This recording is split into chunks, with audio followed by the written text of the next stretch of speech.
adore the contrast. We all do. Some of you might say, well, sure, Abraham, you adore our contrast. Our contrast on which you get expansion. I think I get why you would like our contrast. We do. But we've come to help you like it too. We want you to understand that when contrast causes that expansion, that the most joyful experience of life, whether it is us living it or you living it, is moving into that new expansion. And we do it fast and quick. We do it instantaneously, and you can too. You don't have to linger in a justifying attitude. You don't have to explain to anyone why you would prefer that over this. But you do have to stop beating the drum of what you do not want, which was the catalyst that gave birth to the expanded version of you. We have a piece of knowledge that we also want you to have, and that is, while you are the creator of the physical trappings that surround you, you are the creator, attractor of every bit of that. The most important thing that we want you to understand is that you are the creator of you. And you are more than the you that you have been taking credit for. You are the creator of the expansion of that which is you. Now, don't get us wrong. We're in this together. In other words, the non-physical version of you is in on this too. But you are the pioneer. You're out here on the leading edge. You're sifting through the big time contrast, and you're coming to the new conclusions. And when you do, we choose the new conclusion that you have arrived at while you linger. And it is our desire that instead of lingering over there in the out of the vortex dumb,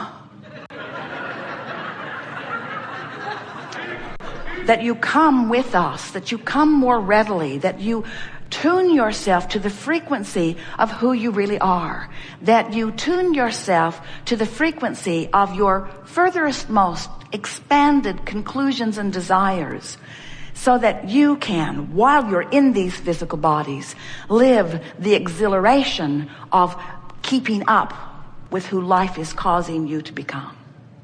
The balance of your planet is in good hands. So we're not having this conversation because your world needs to be saved, or your planet is in peril, or you'll be in trouble if you don't hear this. You're all doing just fine. It's all working out great. Really, it is. With one small exception, and that is you as humans are not nearly as joyful as you meant to be. Not nearly as joyful as you meant to be. You said, I am source energy. A part of me will come forth. I will explore contrast, and I will come to new decisions.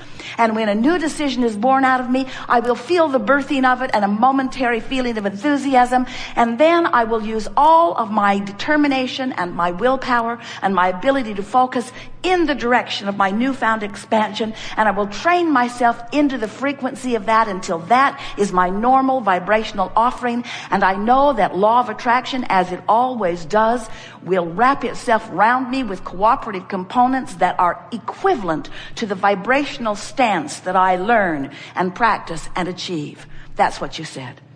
And you said, and the best part of it. Let's see, what's the best part? Being born? No, not really. Sifting through the contrast? No, not really. Giving birth to a rocket? Maybe, but not so much. The very best part of it is having expanded and knowing that I've expanded because I can feel that I'm not up to speed with my expansion, and then doing something about changing my thought until I get in the groove of the expansion, and then feeling myself be drawn by law of attraction into the cooperative component of the vortex of creation. That's the best part, you said, again and again. And you know that because you're always looking for adventure. You love that thrill of coming into alignment. You adore the feeling of relief. You tense and agonize against negative stuff. In other words, you know that you want to feel good. The reason that you want every single thing that you want, there's no one who wants anything for any other reason than that they believe they will feel better in the having of it. And we want you to understand that it's not the having of the thing. It's not the having of the girl. It's not the having of the boy. It's not the having of the relationship. It's not the having of the car or the empire or the job or the money. It's not the having of those things that you are creating that makes you happy. It's the having of the vibrational alignment with who you are. A woman said to us one day, Abraham, my lover left and now I'm sad. And we said, no, you're not. And she said, to be clear, my lover left and now I am very sad. And we said, no, you're not. People don't always speak what they're thinking. But what she was thinking is, you crazy ghost. Can't you hear what I'm saying?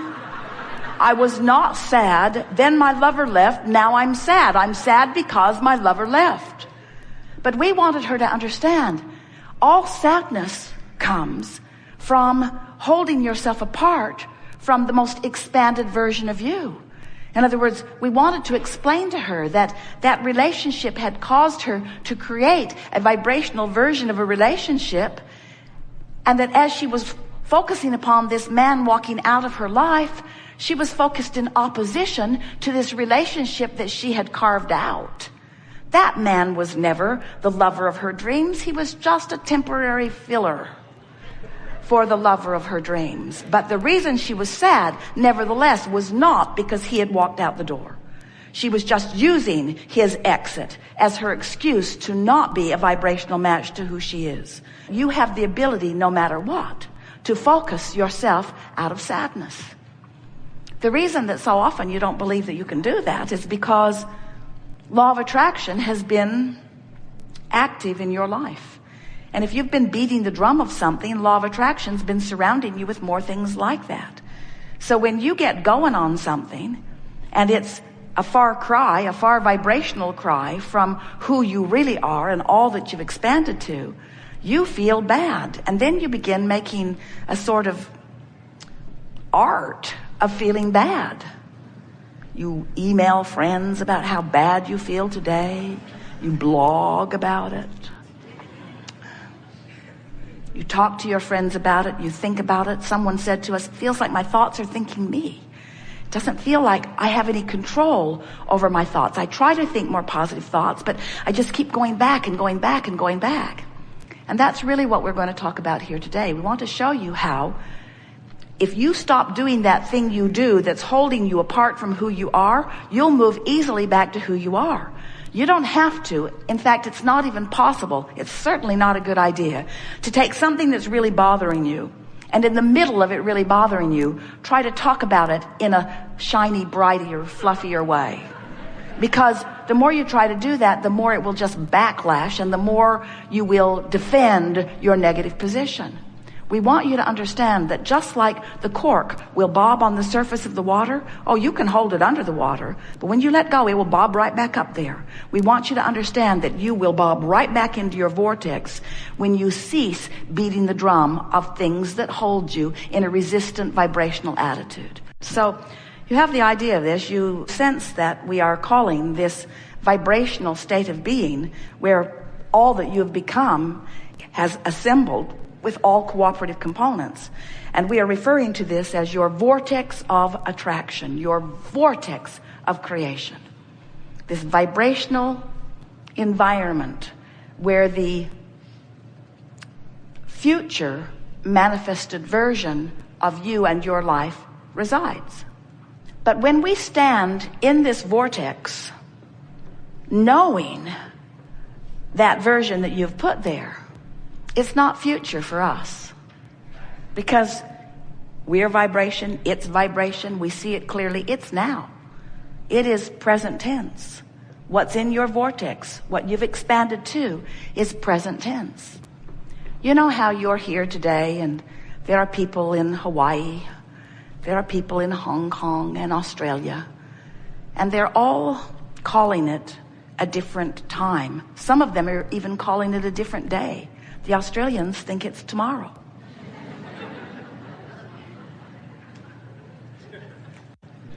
But even though all of that is true, it's all right now. It's all right now. It's all right now. If you call them on the telephone, you're going to have a now conversation. Well, there's a little lag time. few seconds.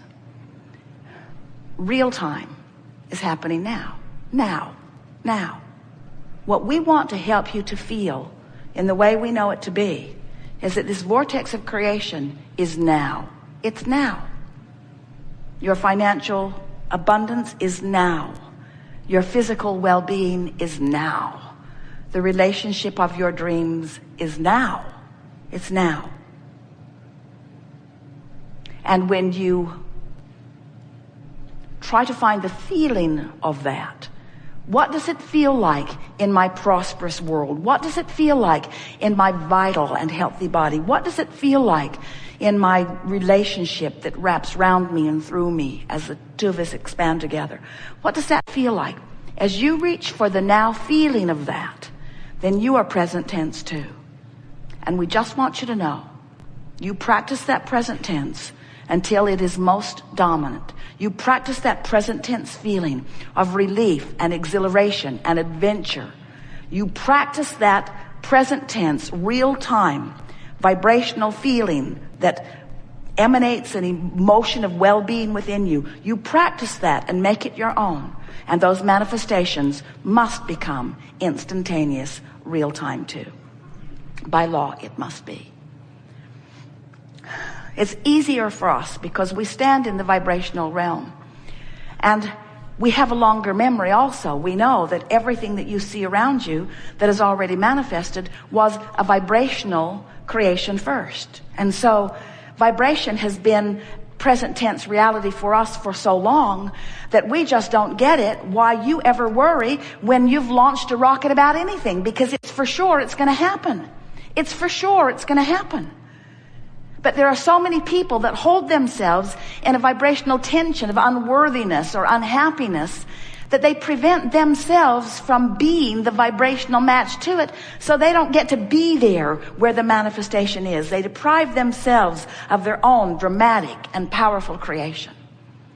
But you are here wanting to be deliberate creators. And we want you to be deliberate creators, because creating by default is no fun at all. Oh, you create. You can't help it. You sift through contrast, you launch rockets, the larger part of you becomes it, and the next version of you born into physical will embody it. In other words, you get to continue to expand.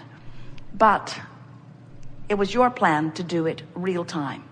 And it was our plan to remind you of that. So, the only difference worth mentioning between you as you abide here in your physical body and your inner being who dwells in this non-physical vortex of creation, the only difference worth mentioning between the physical you and the non-physical you is that the non-physical you has trained itself vibrationally to the point that there is no resistance present in the energy that would be discernible by you.